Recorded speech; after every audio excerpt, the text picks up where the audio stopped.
Hola a todas y todos, ¿cómo están? Bienvenidos, bienvenidas en este espacio aquí en el canal de Jesús Escobar, video columna Trotamundos Político. Soy Fabrizio Lorusso y vamos a hablar esta semana de el tema libertad, patria y familia Z. Es decir, vamos a arrancar una discusión acerca de las nuevas derechas en el mundo, nuevas derechas en México. No es una discusión nueva, pero aquí prácticamente cada semana, cada mes, hay un aporte significativo, incluso al análisis o a través de los sucesos, ¿no? Que nos hace pensar, reflexionar acerca de estas categorías.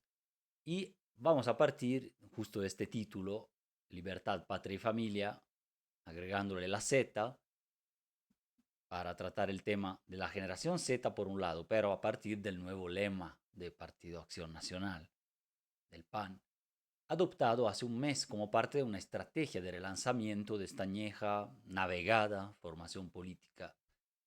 Decadente baluarte de las derechas mexicanas, por un lado, que ahora se viste con una evocación fascistoide a través de ese lema y con una pizca de eco libertario a la Milei, un poco retomando justo esta emersión de ultraderechas, ahora etiquetadas, autoetiquetadas como libertarias, particularmente la de Milei, anteriormente quizás la de Bolsonaro en Brasil, eh, pero que son digamos, nuevo vestido de un neoliberalismo cada vez más agresivo, extremo, violento, eh, con la máscara, digamos, del tema de la libertad y del antiestado, pero que no difiere mucho de ese otro, salvo por efectivamente las formas y la mayor violencia con la cual está dispuesto a no solo tomar el poder, sino mantenerlo e imponer un discurso antipopular. Y ese tema de la violencia ha sido ya recurrente en México y nuevamente como que presentado, inaugurado más bien a partir de la marcha de la generación Z, del 15 de noviembre y de la del 20 de noviembre en realidad no la podemos considerar como que prácticamente una manifestación, es decir, serán pocas decenas de personas, pero seguramente la del 15 de noviembre abre una estación, un periodo de tensiones y de violencias diferente, cualitativamente distinto, ¿no? En donde no está exento, digamos, de esta inspiración violenta también la derecha partidista, ¿no? Que pretende de alguna manera seducir, crear, imaginar una generación Z, las y los jóvenes, de una manera bastante burda, eh, y asumiendo de manera metonímica, se la parte por el todo, ¿no? Que una sola generación, además ficticia, que es más una etiqueta de marketing que realmente un grupo demográfico y social tan bien definido, pero que esa incluso la pretensión es que represente a todos las y los jóvenes del país, ¿no? Estas cosas surgen con fines mercadológicos y políticos, incluso para venderle a cierto grupo social productos, ¿no? Etiquetándolos de generación y creando una uniformidad que en realidad no existe y que anula las diferencias de clase, de género, de raza, de pertenencia étnica, de identidad, de nación, para crear una generación Z que de Nepal pasa por la India, por Indonesia, y llega a México y todos tienen las mismas aspiraciones, ¿no? Y quizás las únicas aspiraciones que se pretendan imponer ahí son de consumo o de supuesta preferencia política por esta forma de libertad mal entendida en general por los partidos de extrema derecha, tanto en Europa como acá, y utilizada más bien como un lema, ¿no? Tanto es así que, digamos, este intento de cambio ideológico dentro del PAN y ese guiño a una juventud imaginaria, imaginada, o a una generación Z a la cual apoyan para que vaya a las plazas públicas, ¿no? Y subvierta la supuesta dictadura, digamos así, de Morena.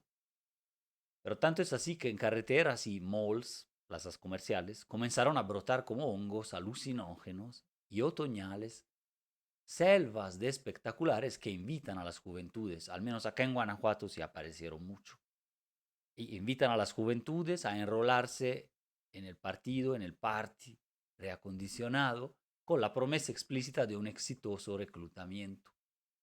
Volverse pronto candidaturas, que es la promesa que está ahí en los espectaculares, y conseguir escaños fáciles entonces en alguna legislatura, ¿no? Es decir, marketing y venta política.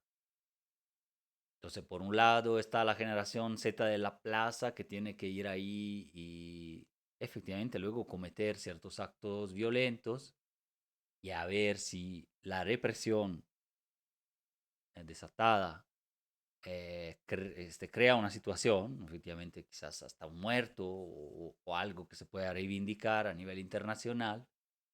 Y por otro lado también coquetea con las y los jóvenes, la otra generación Z también medio imaginada, pero construida para que se enrole en el partido, ¿no?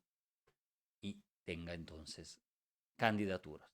El mensaje resulta tanto superficial y engañoso cuanto lo fue la iniciativa de querer justo armar el tema de la generación Z, a partir de un manga y de una supuesta reivindicación identitaria, y de lanzarla a marchar mediante bandas de influencers, representando lo anterior, una suerte de metamorfosis del marketing, ¿no? Es decir, de la mercadología política aplicada a un grupo social. En lugar de vender productos, se venden candidaturas casi casi o ideas de un futuro posible basado en el ataque a vallas o la expresión violenta en contra de, digamos, representantes del status quo o del gobierno, ¿no? Esto es muy cercano, efectivamente, esta compraventa de cargos o esta oferta a los jóvenes se acerca a los premios y las loterías serializadas que siguen apareciendo en el Temu, en las aplicaciones, etcétera, ¿no? En que para pasar al esquema siguiente tienes que efectivamente jugártela, ¿no? Si no, no puedes ver los productos a la venta. El plan es que la libertad, la patria y la familia se hagan cada vez más setas, más fluidas, escurridizas, creadas mercadológicamente, adaptables, manipulables a la postre dentro de un régimen de sentido que apunta a cristalizarse en una alternativa política purificadora y excluyente o presuntamente novedosa. Y esto debe de ser con base en criterios identitarios, falso generacionales, quizás raciales, económicos, en donde desaparecen mágicamente las diferencias de clase y de proyecto nacional, diluidas dentro de etiquetas y colores, algún tipo de color para alguna revolución, como fueron algunas de las naranjas, por ejemplo, que son funcionales a un proyecto ultra, ya sea ultra conservador, ultra restaurador o reaccionario, ultra libertario, a la Milei, ultra tradicional, en fin. En el lema panista del 2025, la libertad con mayúscula quiere suplantar, a la vez solapa al clásico Dios, ¿no? Dios, patria, familia, ¿no? Dictadura brasileña, el propio fascismo italiano, esas son como las referencias, ¿no? ¿Será reemplazado entonces el Viva Cristo Rey por el Viva la Libertad carajo? Lo dudo, pues el primero, más bien, el tema de Dios y la religión, que suena un poco añejo, sobre todo para la generación joven o presuntamente Z o con otra letra. Más bien el Dios irá mimetizándose, ahora no aparece tan cool, ¿no? Pero irá mimetizándose un rato y se apoderará del otro, de la libertad, para resurgir en algún momento y abanderar principios confesionales dentro del campo de la batalla cultural.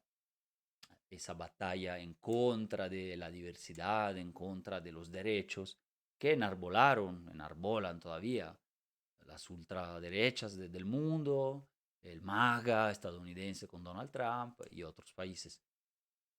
Y eso ya lo preconizó de alguna manera el no muerto movimiento del Yunque, ¿no? Que va confluyendo.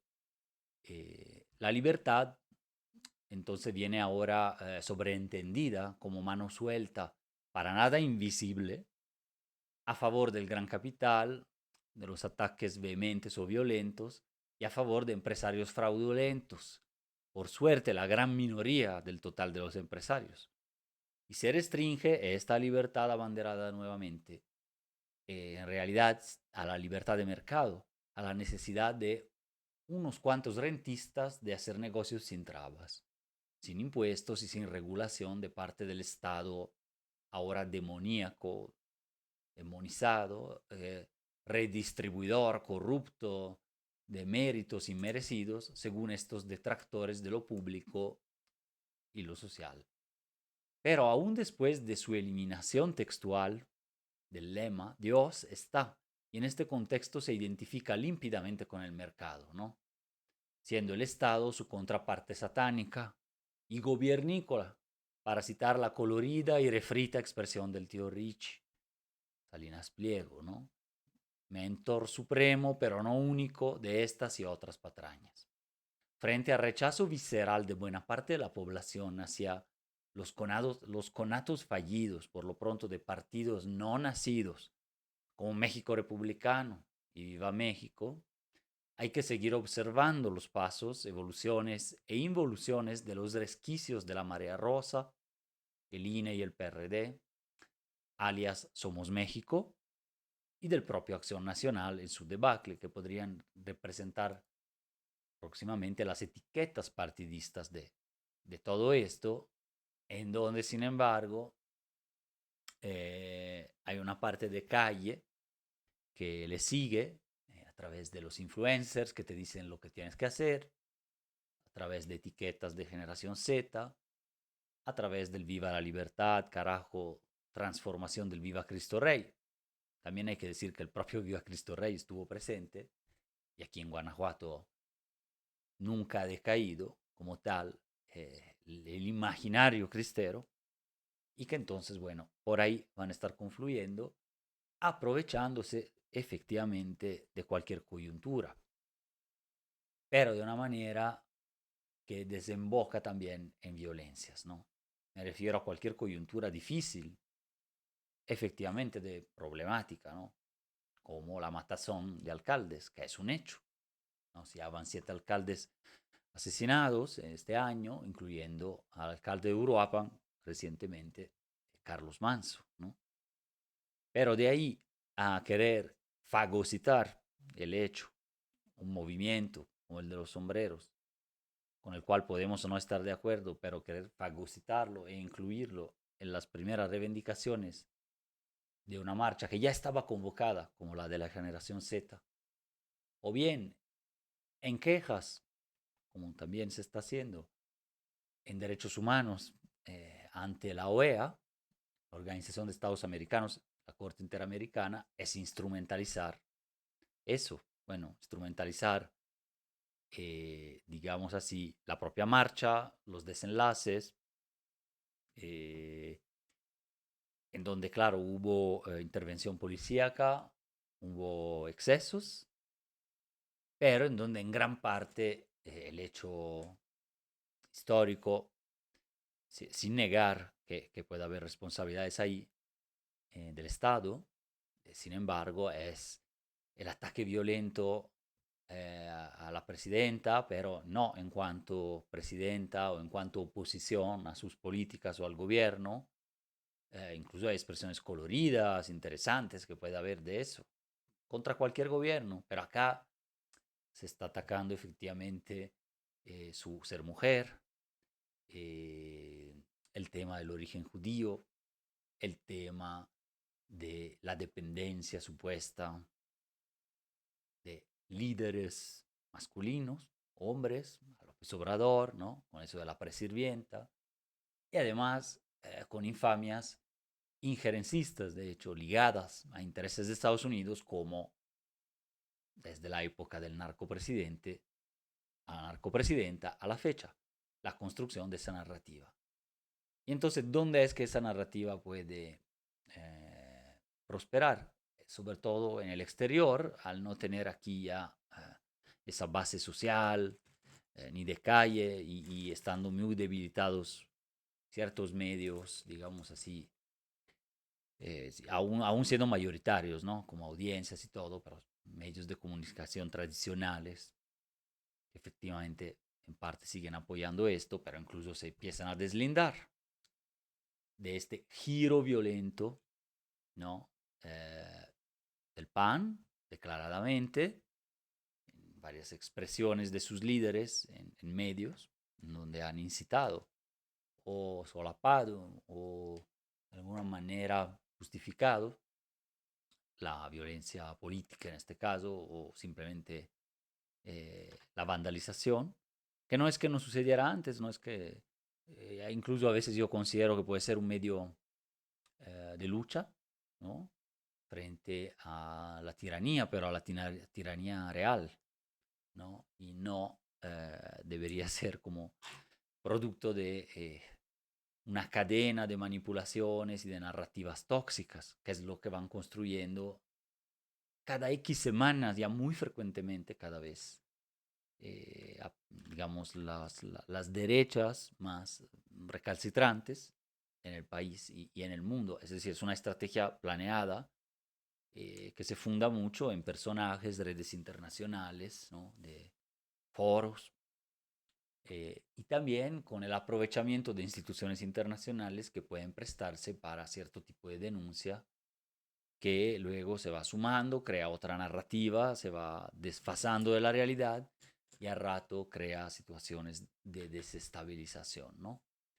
También hemos vivido justamente en estos días una serie de bloqueos, reivindicaciones, tanto legítimas como menos, yo diría, de parte de, sobre todo dos sectores, ¿no? El campesino, pero que tiene sus sesgos y sus clases y sus diferentes grupos en su interior. No todo el mundo ha participado, todas las organizaciones. Lo mismo se puede decir del tema de los transportistas, ¿no? La inseguridad existe en carretera, es un hecho. El TLC, los precios del maíz son una problemática. La mega financiación que siempre los estados del norte global, pero Europa sobre todo y Estados Unidos han dado a su sector agrícola, siempre ha sido un factor de desestabilización de los precios de diferentes productos, alimentos. La soberanía alimentaria en México es un tema, es una problemática. Y sin embargo, entonces la protesta o visibilizar esa problemática es legítimo desde mi punto de vista, no así de alguna manera solapar o incluir en estas luchas desde las élites, por ejemplo, del sector agroindustrial o agrícola, pero de gran escala, sobre el tema de la ley de aguas. Y entonces defender ahí adentro de la misma lucha algo como otro tipo de privilegios relacionados con la gestión del agua, que también tienen algunos grupos que pretenden hablar justamente de que nutren, alimentan a México, y en parte es claro que es verdad, pero sin mencionar el tema del agua y de la reciente reforma a la ley de aguas, que trata de limitar y poner un dique justamente al neoliberalismo en el sector. Entonces, bueno, también hay que ver más a fondo y cuando se suman o son instrumentalizadas las mismas protestas para otros fines políticos o partidistas, ahí ya se cae bastante este castillo, digamos, de naipes o sí, de narrativas tóxicas, ¿no? Entonces, bueno, poder discernir, discriminar, poder separar y analizar estos factores va a ser clave, yo creo, para no caer, como decir, en el ataque frontal, me parece, a partir de gobiernos todavía populares, poder admitir, e incluir y superar los errores, pero por otro lado, sí reconocer y discriminar justamente los sectores y las protestas y causas legítimas, que hay muchas todavía pendientes en el país, ¿no? Y que una investigadora como Beatriz Stolowitz definió para Sudamérica con sus dos enormes enciclopedias, libros muy buenos, que se llaman El misterio del post-neoliberalismo. Es decir, hasta dónde y límites y alcances de las experiencias progresistas, de la marea rosa de verdad, que ahí era la marea rosa, era la marea, era más roja, por así decirlo así, pero eran los gobiernos de izquierda, ¿no? El primer gobierno Lula, Hugo Chávez, Evo Morales, ¿no? Incluyendo quizás a Bachelet y a otros experimentos de ese tipo, eh, Kirchner en Argentina, ¿no? Etcétera. Bueno, ahora muchos de esos términos, hasta la misma marea rosa, son resignificados y reapropiados por otros sectores porque efectivamente sonaban bien, son funcionales o son metáforas interesantes. Y lo mismo pasó con Generación Z. Entonces, bueno, al parecer cierta fascistización, o sea, progresivo movimiento hacia lo que llamamos posfascismo, o sea, referencias al fascismo histórico, pero que ya es una diferencia importante también.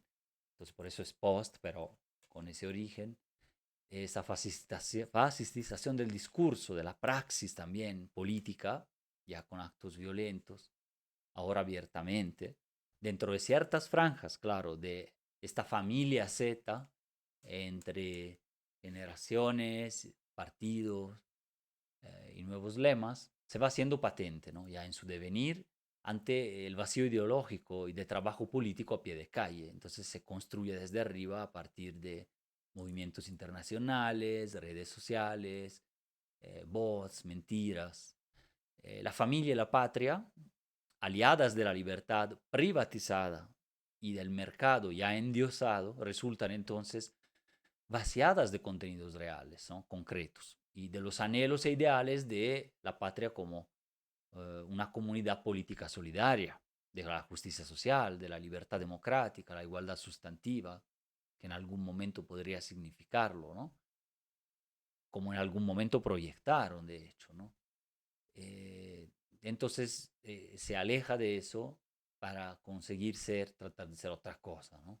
Más bien una patria tradicional y excluyente de la diversidad y de pensamientos críticos. El peligro de derivas autoritarias o de una violencia política endémica propiciada paramilitarmente por grupos poderosos y ultras es realista, considerando incluso la historia reciente en este siglo XXI de otros experimentos progresistas y de izquierda en Latinoamérica, que debido a factores externos, al lawfare, ¿no? Ese ataque a través del litigio de la ley, pero instrumental para mediáticamente y luego judicialmente, cuando pueden atacar por las malas, con las malas, a gobernantes legítimos, democráticos de las izquierdas, ¿no? Latinoamericanas, es otro clásico, el lawfare, pero debido a factores externos y también o sobre todo a sus propias fallas, contradicciones, involuciones, malas prácticas, esto dentro de gobiernos de cuño popular, pues tuvieron o optaron por recular, dividirse, caso boliviano, tornarse conformistas, practicar política, actuar políticas cada vez más al centro, a la derecha, muy poco redistributivas y volverse otro sector más de la clase política ordinaria. También vemos esos procesos y existen, ¿no? Bueno, esto lleva inevitablemente al transformismo y, en mi opinión, al fracaso del experimento, del proyecto redistributivo popular o reformista, ¿no? Entonces, bueno, eran algunos puntos que quería compartirles a partir de una serie de hilos que he estado de alguna manera uniendo y tejiendo para entender más la realidad reciente justo del país. Muchísimas gracias, nos vemos en la siguiente.